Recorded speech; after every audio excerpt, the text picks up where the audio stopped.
Republicans took aim at a broad LGBT rights bill on Tuesday by focusing on a narrow topic: school sports. On Tuesday, the House Judiciary Committee held a hearing on the Equality Act, a bill that would prohibit discrimination on the basis of sexual orientation and gender identity like existing civil rights laws do on the basis of characteristics such as race and religion. Though the bill is sweeping, covering areas that range from credit to housing to employment, much of the debate at the hearing centered on athletics. The issue of transgender students participating in sports has proved a flashpoint in arguments about the legal rights of LGBT people, as lawmakers have debated the very nature of sex and gender. In opposing the bill, Republicans used sports as means to argue that biological men could use non-discrimination protections in order to take advantage of biological women in various spheres of life, including the playing field.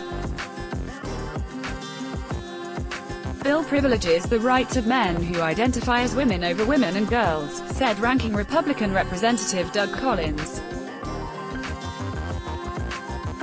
Allowing men to compete against women in women's sports is demoralizing, Rep. Louis Gohmert suggested that women would lose athletic scholarships to guys who say, "I feel like I am a woman." One witness Republicans called predicted that passing the bill would mean that men will dominate women's sports, though school sports are not mentioned in the Equality Act, and it does not amend Title IX, the provision that famously outlaws sex discrimination in education. The bill would alter existing civil rights statutes that apply to educational settings, giving transgender students a legal basis to argue that they have a right to compete on teams that align with their gender identity.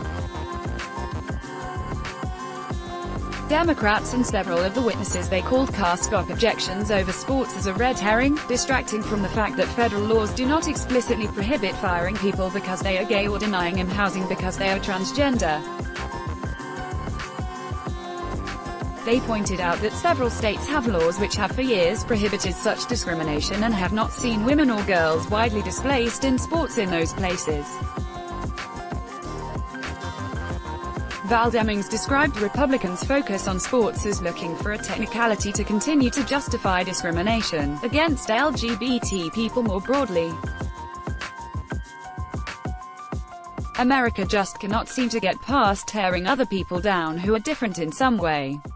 Demings said, "Our past is so ugly in this area.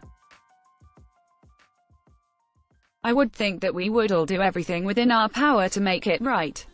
As the issue of sports resurfaced throughout the hearing, some of the bill's critics argued that having exposure to testosterone would give transgender girls and women an unfair advantage in sports, while others alleged that bad actors would pretend to be transgender in order to get ahead. This line of reasoning extended into several other areas, with Republican lawmakers suggesting that men might falsely claim to identify as a woman in order to secure grants reserved for female-led businesses or to gain access to sex-segregated spaces like bathrooms and shelters. Supporters of the bill pointed out that such fears are not backed up by data, and that transgender people are at higher risk than the general population for experiencing harassment and sexual assault. "We do not create policy about myths and stereotypes," said Sonu Chandy, legal director of the National Women's Law Center. She characterized many of the criticisms as suggestions that transgender people do not exist. Lawmakers and LGBT rights advocates have been trying to pass a bill like the Equality Act since the 1970s. In the early years, such bills only covered sexual orientation and faced objections from conservatives who characterized being gay as an abomination.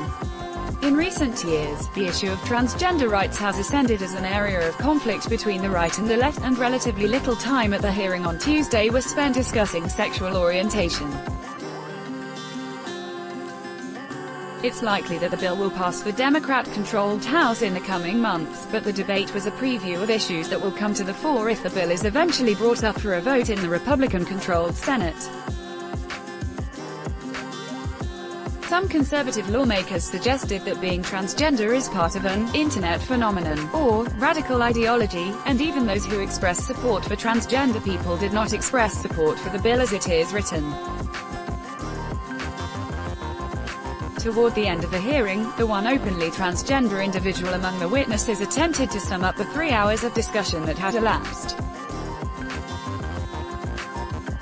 "We've heard a lot about transgender people as a threat, in the bathroom, in sports," said Carter Brown, who leads an organization called Black Trans Men Inc. "My identity is not a threat to anyone else.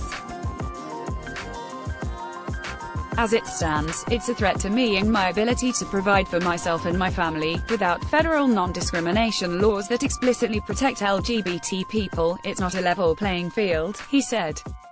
Write to Katie Steinmetz at katie.steinmetz@time.com.